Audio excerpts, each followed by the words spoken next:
O teito de gasto de Galicia vai superar por primeira vez os 15.000 millóns de euros. A Xunta dá o primeiro paso para elaborar os presupostos de 2027. Unhas contas que van priorizar os servizos públicos, o acceso á vivenda e tamén o xacobeo. Os incendios non dan tregua. O lume avivado polo vento e as altas temperaturas obriga a desaloxar un novo concello en Madrid. A situación tamén segue lonxe de controlarse en Ávila e no Val do Ixó, en Castelló, onde o lume avanza sen freo. Os equipos de extinción traballan contra o reloxo antes dunha nova vaga de calor. Hai afeccións que comezan por casualidade e acaban facendo historia. En Maceda, un veciño leva case 10 anos devolvéndolles a vida a máquinas de coser de todas as épocas. A máis antiga é de 1859. Boas noites. Segue sen estabilizar o incendio no centro da península que leva queimadas 77.000 hectáreas en Ávila, Madrid e Toledo. A situación só mellora na fronte castelán-manchega. En Madrid barallan novas evacuacións en confinamentos. José Manuel Ares. Sí, a situación máis complicada está en Valdemaqueda, a última poboación evacuada. Caralí se dirixe unha fronte do lume moi agresiva que está ao norte do encoro de San Juan. Hai outras dúas poboacións confinadas, Santa María da Alameda en Madrid e Navas del Marqués en Ávila. Os traballos de extinción, din as autoridades, entran nunha fase decisiva. As próximas 48 horas serán fundamentais antes da chegada dunha nova onda de calor. É unha decisión do Ministerio do Interior das últimas horas a de suspender temporalmente os traballos de colleita con maquinaria agrícola nas provincias de Madrid, Ávila e Toledo. E tamén o Ministerio do Interior facilitou os últimos datos de persoas afectadas, son preto de 91.000 entre desaloxadas e confinadas. O incendio no centro da península segue sen estabilizar. A fronte de Ávila volve rodear o pantano de San Juan. As lapas, fortalecidas por fortes ventos e altas temperaturas, obrigaron a desaloxar o concello madrileño de Valdemaqueda ao norte do encoro. Nos está complicando a su vez ese entorno del pantano, comprometiendo San Martín de Valdeiglesias otra vez. Por tanto, es una situación endemoniada. Os veciños da zona volven estar en tensión. En el fuego amenazando con llegar hasta aquí. A la puerta de casa. Yo he tenido mucho miedo esta noche. Se juntaban las de ese lado con las de este lado. O sea, estuve sacando vacas, tenía vacas ahí en unos prados, entre la llama las saqué. Onde posible, a Garda Civil organiza o regreso puntual dos gandeiros evacuados ás súas granxas. Para atender a los animales, darles agua, comida, medicación, ver que estuvieran todos bien, que no hubiese ninguno fallecido. Porque si tienen 2 o 3 días sin comer, no se van a morir. Pero, hombre, la leche sí que las afecta, que le entra mamiti. Na parte castelán-manchega dos incendios a evolución é boa. Estudan medidas de desescalada mentres concentran os medios en parar o avance das outras frontes. Establecer una línea defensiva para que todos los grandes incendios de Ávila y Madrid frenen en el sur, para entendernos. Os que poden ir regresando aos seus fogares atopan unha imaxe desoladora. Casas, vehículos e negocios arrasados. Os danos na natureza semellan irreparables. E tamén nos cultivos. As colleitas que non se perderon non poderán recollerse ou quedar suspendido o uso de maquinaria agrícola en Madrid, Ávila e Toledo polo risco do seu uso ante a suba das temperaturas. Tamén segue lonxe de estar controlado o incendio de Castelló, aínda que os responsables da extinción prevé que a situación mellore durante a noite. Xa arderon 8.500 hectáreas e hai 17.000 veciños desaloxados. O lume avanza sen freo na Val do Ixó. Un perímetro de 72 kilómetros xa calcinou 8.500 hectáreas, parte delas do Parque Natural da Serra do Espadán. Ata a tarde o vento non permitiu combater as lapas desde o aire, pero as previsións fan albergar esperanzas nas vindeiras horas. Sí que es cierto que los puntos más activos podemos llegar a la noche, con esa ventana de oportunidad de que entra humedad, el viento baja, y entonces se pueda trabajar bien por la noche para enfocar la jornada de mañana con mayor optimismo. Máis de 75.000 persoas están confinadas nas súas casas e outras 17.000 foron evacuadas a pabillóns como este. Daban ganas de llorar ya. Yo se lo dije a ella, digo, cuando vendremos no conoceremos nada ya. Era todo verde y ahora verde todo quemado.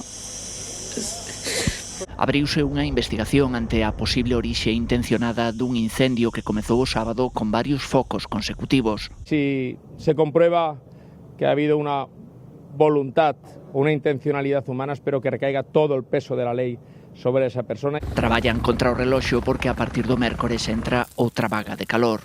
Quedan horas difíciles, horas complejas. Vamos a tener un aumento de las temperaturas a partir de pocas horas. Sánchez salientou que a superficie queimada en todo o país multiplica por 6 a que ardeu o ano pasado por estas datas. Na extinción destes incendios colaboran tamén outras comunidades. Galicia mantén o seu apoio cos brigadistas desprazados a Castela e León. A Xunta remudou os equipos enviados o pasado xoves. E nós tivemos oportunidade de falar cos que traballaron en primeira liña. Coinciden en que son incendios de gran complexidade. O que sí nos chama a atención é a dificultade que temos para extinguilos. Temperaturas extremas durante moitísimo tempo, ausencia de pluviometría durante moitísimo tempo, levamos en Galicia, quero recordar, 160 días e unha precipitación relativamente intensa na parte oriental. E un incendio no concello ourensán de Boborás obrigou a cortar durante 2 horas a liña ferroviaria entre Ourense e Santiago. Crese que foi de novo o paso dun tren o que orixinou este incendio. O Adif tivo que poñer en marcha un transporte alternativo de viaxeiros en autobús. Hai xusto 10 días producíase outro incendio similar na mesma zona. E o 13 de xullo outro tren provocou ata 8 incendios na contorna de Ourense. A alcaldesa de Boborás reclámalles ao Ministerio de Transportes e o Adif que manteñan limpas as marxes da vía.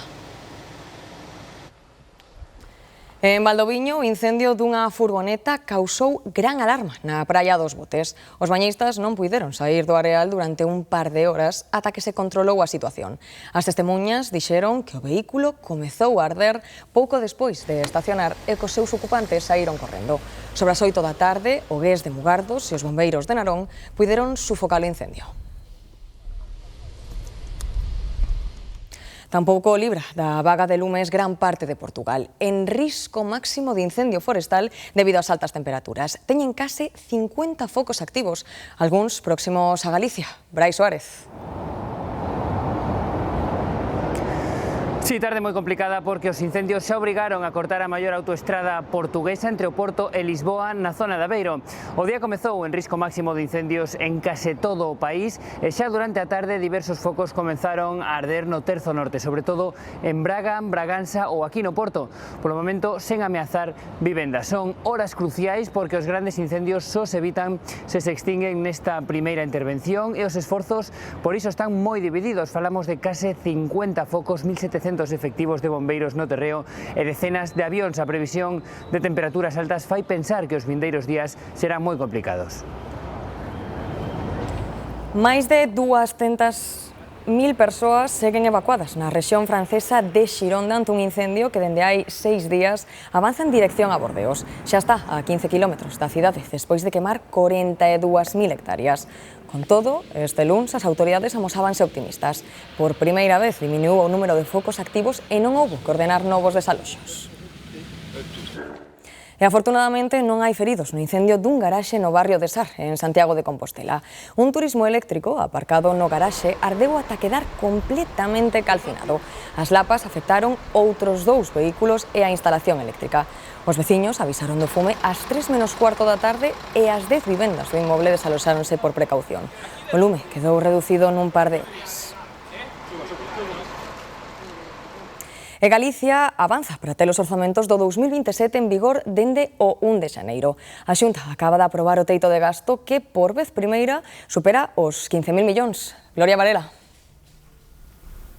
Sí, o Goberno galego esgota a capacidade máxima legal de gasto. O teito pro 2027 supera os 15.000 millóns de euros e todos de fondos ordinarios da Xunta. Alfonso Rueda adiantou que a previsión é que a economía galega medre este ano por riba do 2% e que o paro remate en mínimos históricos. Galicia xa traballa no deseño dos seus orzamentos para o ano que ven, que terán como límite de gasto non financeiro 15.022 millóns de euros, 782 millóns máis que este 2026, a cifra máis alta da serie histórica. Nós imos seguir a senda que Iniciamos hai moito tempo de estabilidade e confianza e para iso temos claro que é fundamental ter orzamentos aprobados cada ano. A Xunta destaca que esgotarán a capacidade de gasto legal a pesar de que vai ser o primeiro ano sen fondos extraordinarios pola pandemia e que Galicia reducirá o tempo o endebedamento e adiantan as prioridades das contas autonómicas do 2027.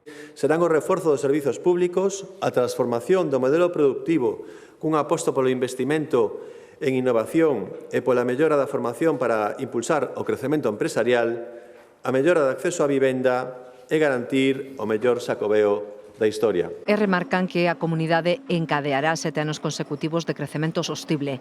Nunha actualización do cadro macroeconómico agardan un crecemento do PIB do 2,1%, 2 décimas máis do previsto para este ano e do 1,9% no 2027.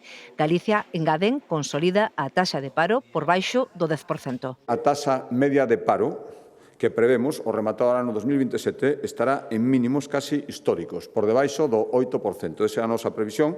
Por lo tanto, queremos seguir sendo un exemplo de xestión racional, xestión confiable e xestión rigurosa das contas públicas.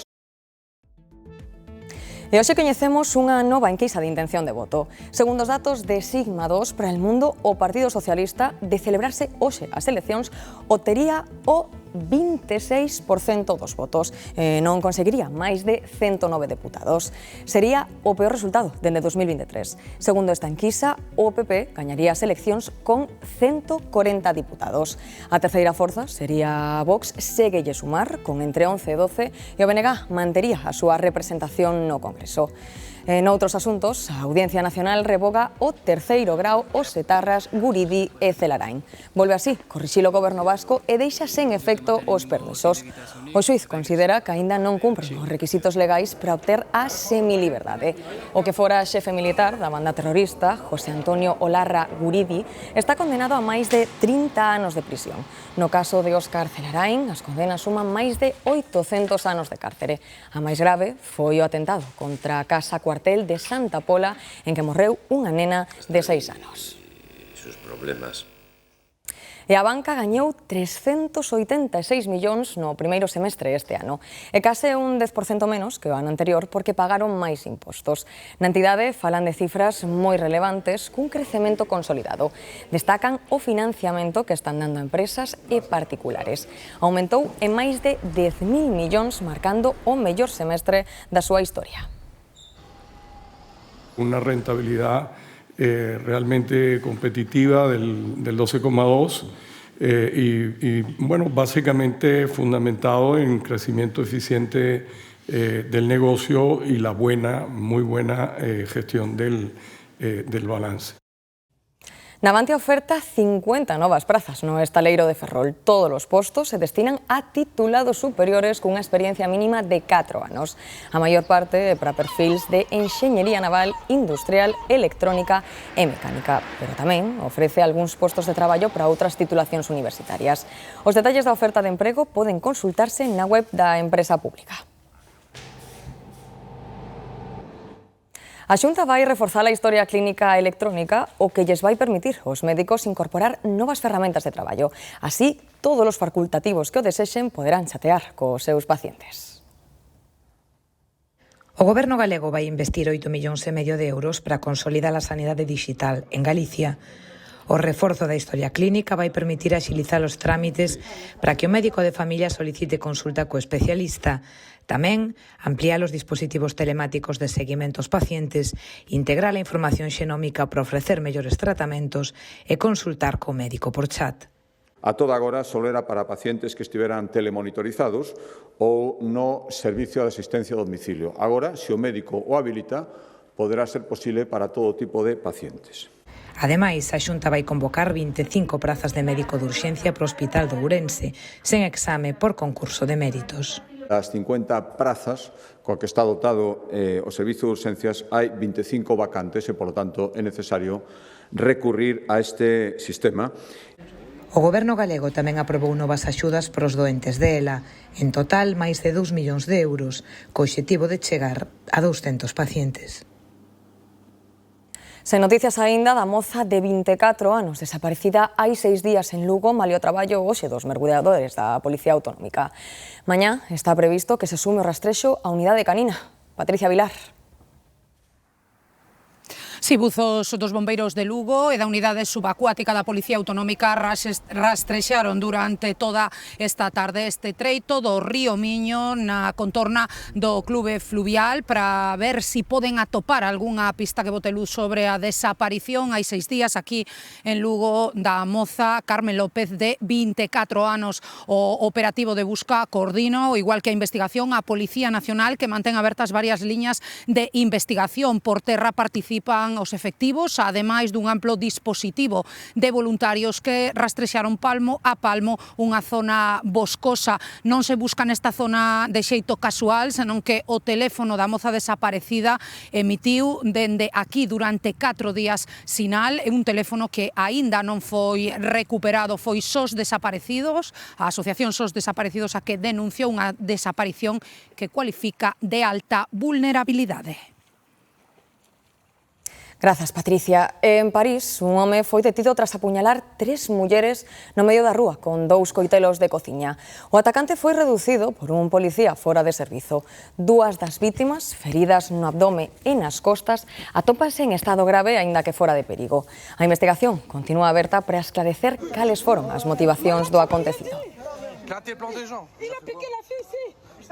E de novo en Galicia, a nova vaga de calor que se aveciña xa deixa as súas primeiras pegadas. A Conca do Miño en Ourense volve estar baixo aviso laranxa. Demetrio Morenza.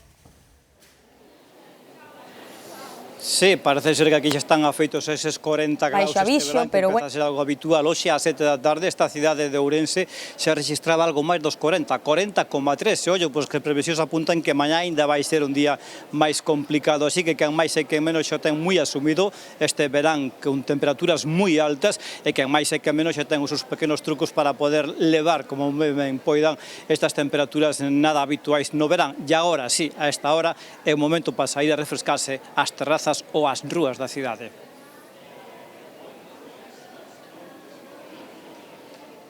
Grazas, Demetrio. E a Ribeira Sacra terá que esperar un ano máis. A UNESCO reclámalles ás autoridades españolas melloras na candidatura para converter o espacio natural en patrimonio da humanidade. As ladeiras e os socalcos da Ribeira Sacra seguen na carreira polo patrimonio mundial, pero terán que agardar. A UNESCO pide reforzar a candidatura antes de tomar unha decisión definitiva. Resolver esas discrepancias, esos problemas, esos axustes que había na candidatura no informe de ICOMOS e volver outra vez a presentar con todas as garantías a candidatura de Ribeira Sacra a Patrimonio Mundial no ano 2027. Creo que de todos os escenarios que tiñamos, este é o mellor. A Xunta celebra manter viva a candidatura e mellorala con vistas ao vindeiro ano. Seguimos na carreira, estamos posicionados en primeiro lugar, facendo esas correccións técnicas menores que se piden, esperamos que a candidatura dentro de 12 meses sexa unha candidatura que salga adiante. Na Ribeira Sacra, a noticia recíbese cun sabor agridoce. Xe de mérito, ser alguén referente no mundo é importante, pero atrevo-me a decir que máis importante é cuidar ese patrimonio. Es un paisaje muy bonito y se ha de cuidar y se ha de respetar. Hay una riqueza patrimonial excepcional. Es muy difícil de ver en toda Europa y evidentemente en el resto del mundo. A Ribeira Sacra terá que esperar e confiar en que o próximo intento sexa o definitivo. As Illas Cíes volven ser aptas pro baño. As últimas analíticas deron resultado negativo de contaminación. Deste xeito, as praias de Rodas e Figueiras recuperan a normalidade estival e a auga xa ten todas as condicións para darse un bo chapuzón ou realizar calquera actividade acuática. Morreu a balea que esta mañá apareceu varada na praia de Sabón, en Arteixo. Os servizos de rescate conseguiron arrastrala a mar aberto, pero o animal estaba moi débil e non logrou sobrevivir. Unha balea común duns 12 metros de longitude apareceu a primeira hora desta mañá na praia de Sabón. Foi un particular o que avisou ao 112 cando veu o rorcual varado na area. Estaba asustado, en pouco fondo e dando coletazos. O rescate foi unha tarefa conxunta na que participaron os servizos de emerxencia de Arteixo, o Clube de Socorrismo, Salvamento Marítimo e ata algún surfista. A balea tiña algunha ferida. Se te fijas aquí, no final da cola, ten un raspazo, pero bueno. A coordinadora para o estudo dos mamíferos mariños dixo que debía estar enferma porque estaba moi delgada e que as correntes deberon arrastrala ata a costa. A pesar das ondas e do tamaño do animal, o operativo de rescate conseguiu atalo cunhas cinchas, sacalo a flote e remolcalo mar adentro coa salvamar Betelgeuse. Os esforzos foron baldíos. Cando liberaron a balea, xa estaba morta e foi ao fondo. Comezou como un entretemento e acabou converténdose nunha paixón. Un veciño de Maceda leva case unha década arranxando e coleccionando máquinas de coser na súa casa. Conta neste intre con 248, todas en perfecto funcionamento. A máis antiga é do ano 1859. Neste estado é como chegaron ata Jesús moitas das máquinas que forman a súa colección. E o primeiro que fago é limpialas todas, a desarmalas e poñelas a coser antes de facerlle nada. Porque se non lle me faltan pezas ou tengo cigüeñal torto ou alguna cosa que non dá reparado, xa non continuo. E este é o resultado tras horas e horas de dedicación e mestría, a maior satisfacción. O tacateo que teñe, non? Facelas de novo cantar, pezas únicas como esta dedicada á Raíña Margarida de Saboya ou esta outra fabricada por Peugeot, a máis antiga da colección, data de 1859. Ainda non leva canilleiro por abaixo, cose o que lle chaman en cadeneta. Tengo a máquina xa de maleta, aquí a máquina, desplégala e xa é eléctrica. Pero claro, esta máquina a rapidez é outra, non? Porque isto, quanto máis lle de pises, un percorrido pola evolución das máquinas de coser con pezas tan curiosas como esta deseñada en Suiza pro exército en campaña ou esta remalladora de 3 fíos. Vai cortando o sobrante, velo que hai aí, e xa queda rematado. Máquinas de diferentes países do mundo que chegaron a mans de Jesús en moitos casos grazas a doazóns. Foi a raíz dunha enfermidade cando comezou a arranxalas e coleccionalas. E meteste neste mundo e ao final non sales. O meu objetivo eran 30, despois pasei a 100, despois a veces chego a 150, agora vou en 248 e estou vendo que non paro. Unha paixón que transformou nun auténtico museo a súa casa en Maceda. A Cruz Vermella está indo coa súa cantina social por unha dúcia de vilas do interior da provincia de Lugo. A idea do proxecto é loitar contra a soidade e facer actividades para estimular a memoria e socializar.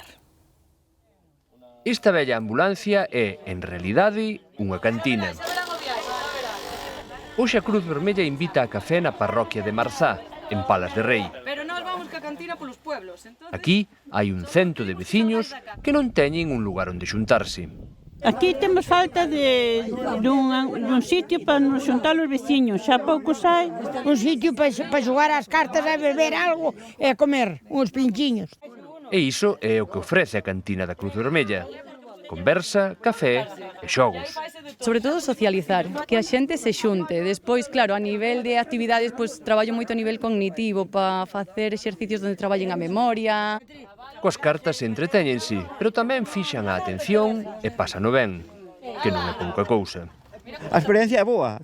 Xa aprendi un xogo de cartas que non o sabía. Din que é moi sano rir, Pois me río sempre.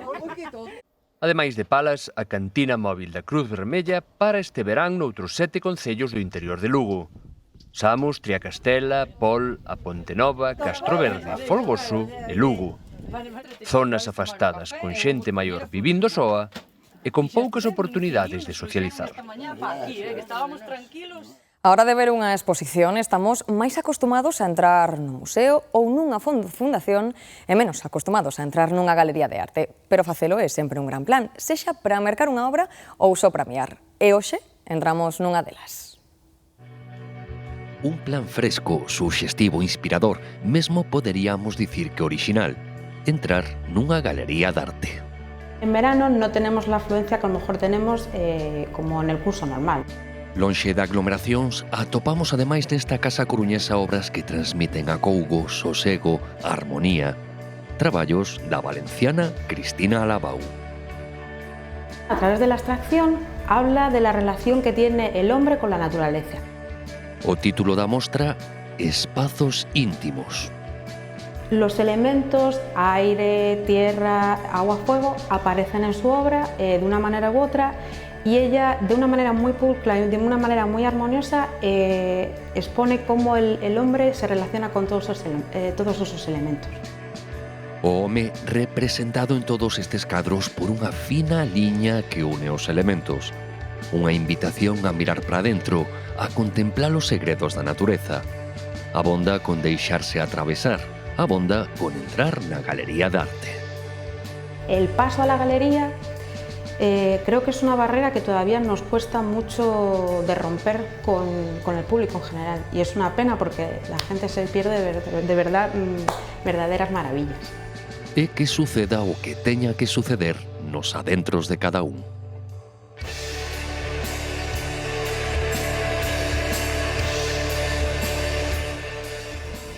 Ben, pois con esta proposta artística despedímonos. Mañá volvemos con máis historias. Boa noite.